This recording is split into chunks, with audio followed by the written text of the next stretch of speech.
كاني ماسي دهي 25 سنتيمتر بفري هادبون الآمدية 12 هادبون السرسنكي وامرنه 10 هادبون الچمانكي 4 سنتيمتر بفري هادبون سرجمه بفري الكاني ماسي يبويا 65 سنتيمتر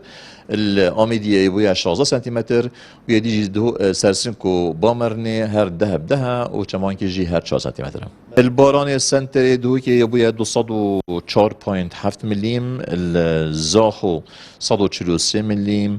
الآكري 207 مليم الآميدية 208 مليم الكاني ماسي 268 البردرس 140 ملي 140 افريكا حطاكو تقريبا بشاف حطا الصوبة اس بي دي اف دي راسي دن اف بلا بلينيكا هادي المنطقة جاي دي هر بردوام بيتبفر بفلكا هيدي هتن بيجبينت هنا كرن روجا چهارشنبه تقريبا چهارشنبه و پیشنبه اینیه شنبه وان چهار روجاكا بفر المنطقة جاي بهتن المنطقة دي جي دي يباران بيتن او منطقة ما بين هادو قال دي تقريبا دي بشلوفة بيتن